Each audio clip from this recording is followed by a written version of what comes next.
This Power Rangers comic book review is created for and intended for an adult audience. Both Jason and Emily asked Samantha what they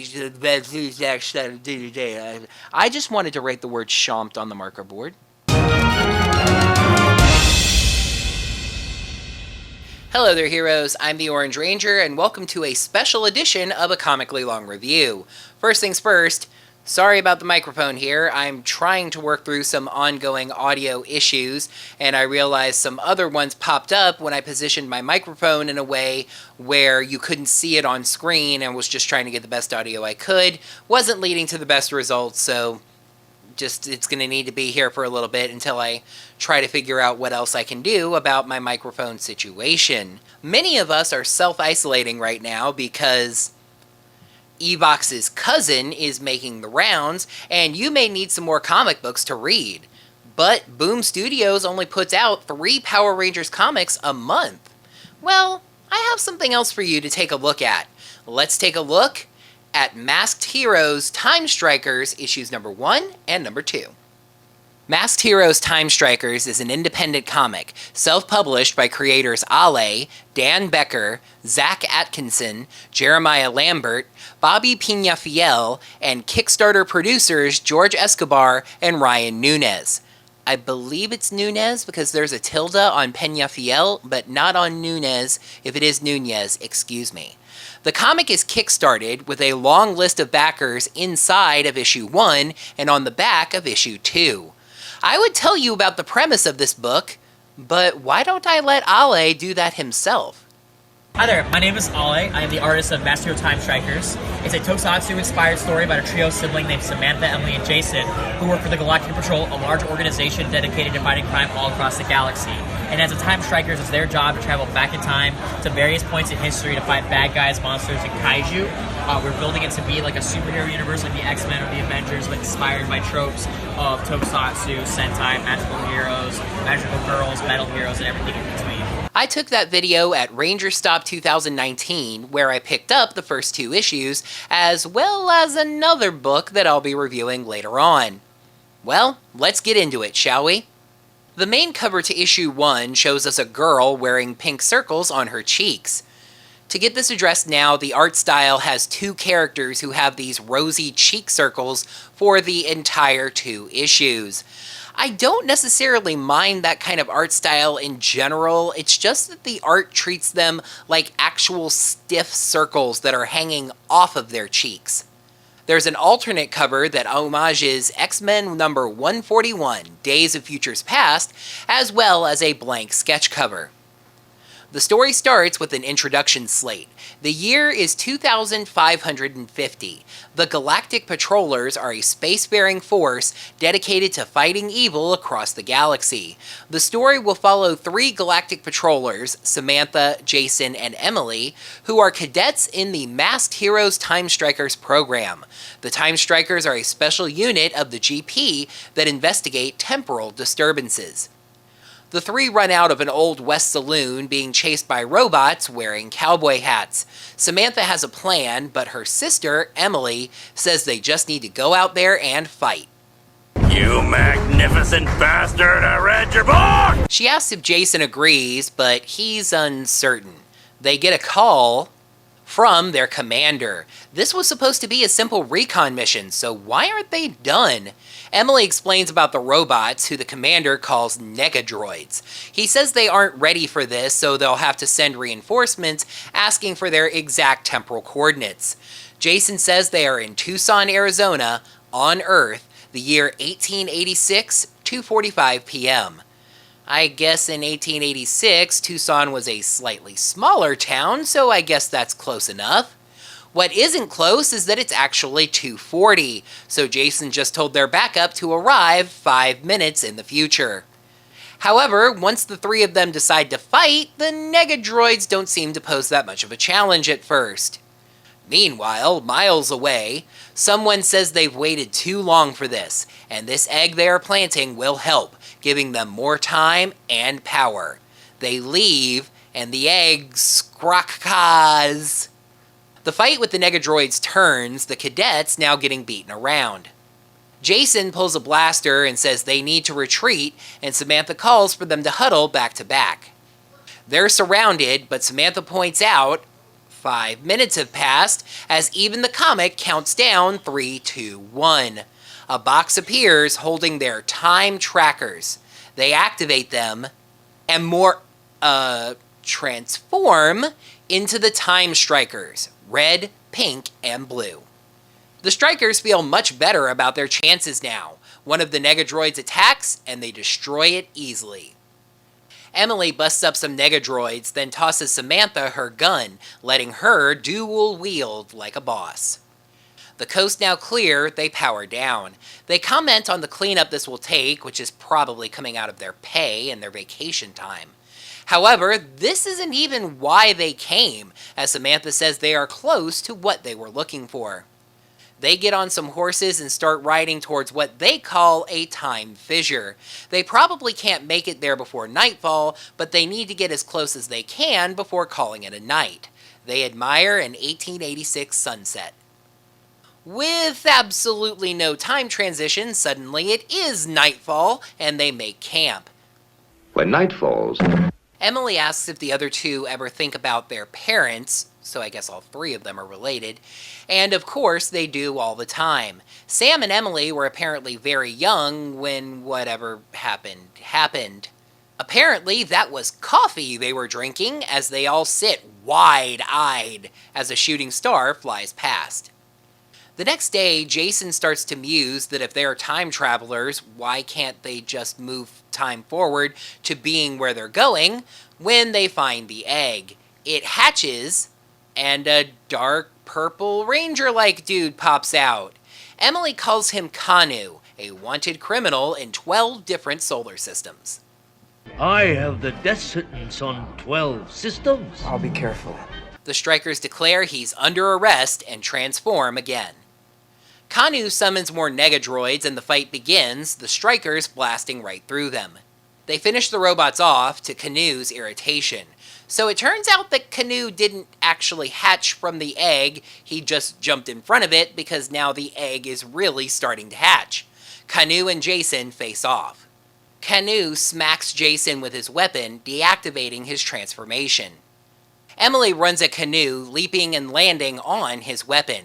He says she's just delaying the inevitable. She gets zapped in the back, the Negadroid's pulling a big blaster. She's detransformed as well, and Kanu points out that the egg is hatching. All three of them are now detransformed as a big T-Rex unicorn emerges from the egg. Not a bad little debut issue. The story is a touch on the simple side, especially in how the action takes up more pages than I believe it needs to. Most of the page summaries in this script are just single lines. The story does have some complications that could lead to things down the road. I give the first issue of Masked Heroes Time Strikers a score of 3.75 out of 5. Oh, double trouble. We're going for 2 like it's the XFL up in here. What was I talking about again? Issue 2's main cover hints at the family history from the end of issue 1, Samantha reaching towards a Polaroid of their family. But above her, 2 new heroes stand. Another tribute cover here to Infinity Gauntlet number 1. There's no sketch cover this time, but there is a previously on blurb, which is nice. In the present time, which is 2,550 according to issue number 1, 2 pilots are about to leave in a vehicle. Angel, or Angel, not sure which, asks Fernando how his date with Juno was. He says it wasn't a date, they're just friends, but apparently there's some history there. They are in the Striker Mecha, which has been cleared to travel through time, as unusual as this situation may be. The giant monster from issue 1 advances on the Strikers, Kuno commanding it to destroy them. However, Kuno is also small and snack and gets chomped. Both Jason and Emily ask Samantha what they should do, but she can't see any options. The creature spots them, and it looks like the end. But then in a 2-page spread, the Striker Mecha arrives, transformed like a Megazord, standing in the way. Fernando and Angel, I'm just going to call him Angel, leap out, telling Samantha the mech is for them, requiring a crew of 3 to work properly. They'll distract the creature on bikes until the 3 of them are ready, activating a GP change. The 2 of them are official galactic patrollers, Mars and Neptune. The Strikers transform and leap up into the Striker mech, which they've apparently trained on in the past. The patrollers activate their frog and beetle bikes, blasting the creature to get its attention. It follows them into the valley, where the patrollers hand things off to the Strikers. The fight doesn't start well, the creature leaping all over their mecha and going chompy chompy chomp chomp chomp. Suddenly, the mecha turns its arm into a cannon and fires. And that's that. They're ready to go home and eat some food. The patrollers saying a level 5 cleanup crew is going to be needed for this one. Is that a lot? Back at home, I guess, Jason is cooking, Emily playing video games, but Samantha is looking at the photo from the cover. She gets up, stopping at the door and crying, wondering how she ever thought that she could be a good leader. She leaves. She heads to a holodeck-like room and activates a simulation. She's attacked by a ninja, but takes the sword. Others attack her and she starts fighting. She slashes through all of them, but realizes she's being watched by their leader, Commander Snyder. He had a feeling that he'd find her there. He says he's raised her for the last 20 years and knows that something is wrong. She tells him she doesn't feel like she deserves to lead the Strikers, not feeling any sense of control in their recent fight. He says he's going to tell her a story. He starts sparring with her and tells a story of a mission he had with her father. They were escorting a scientist to a conference. It was a formality. She was in no actual danger, but they were attacked by bandits and she was kidnapped. It was her father's first mission, and neither of them were expecting that development. They didn't know what to do, but they knew they had to do something. They figured it out and rescued her against tall odds. That scientist was Samantha's mother. Leading, the commander says, isn't about being in control. It's about using your resources to win despite all odds. He orders her to get some rest and she leaves. Jason comes up saying something about the battle isn't sitting right. Kanu was using tech that seemed very similar to Time Striker tech. That's not possible, right? It shouldn't be, but in the final frame, we see someone working on a time tracker with an hourglass-themed helmet saying they need more energy.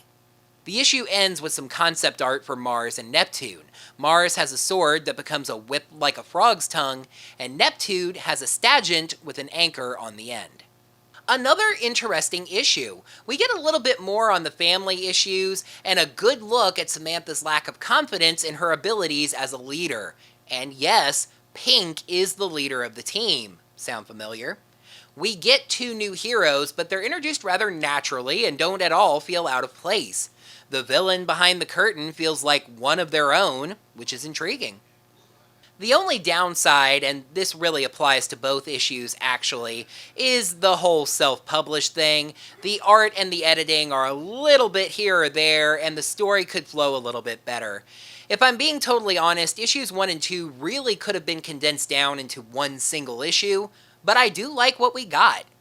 Issue number 2 of Masked Heroes Time Strikers gets a 4 out of 5. I did look into things a little bit, and as far as I can tell, there's no noticeable progress on a 3rd issue. I suppose that's been impacted as much by the Evox situation right now as anything else.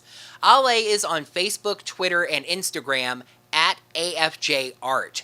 He's also on Patreon and has posted recently about really needing some financial support in these difficult times, so consider checking him out and possibly doing that.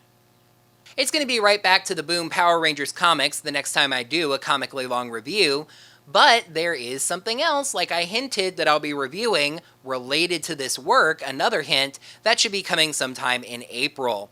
Now that the video's over, you can click that big thumbs up button right down below to let me know that you enjoyed this video, and in the comments, let me know what you thought of these issues. Were you one of the Kickstarters, or did you pick them up at a convention and you've actually gotten to read them? Or just from my review, are you interested in picking up the issues? Until next time, masked heroes, may the power protect you. First of all, apologies, I can't point at it with comic books. Gosh dang it. Also, that can work as a split take, actually. So the comic is kickstarted with a long list of backers on one of the pages of page 1 of page, gosh, freaking dinging. I believe it's Nunez because there's a tilde on Peñafiel, but not on Nun. And, you know, I even forgot to mention that they're Kickstarter producers. Zach Atkinson, woohoo, I'm having a good time with this take. Dan Becker, Zat. Emily busts up some Negadroids, then tosses Samantha her ooh-hoo. Canoe snacks. Snacks. She gets zapped in the back, the Negadroid's pulling a big blaster. Emily is demorphed, and Canoe... The patrollers activate their frog and beetle bikes, blasting the creature to get it. They figured it out and rescued her mother. Leading, the commander says. Gosh dang it. Now that the video's over, you can let me know what you thought of these. I did that in the wrong order. Until next time, heroes. Gosh dang it. I mean, that wasn't the best take anyway.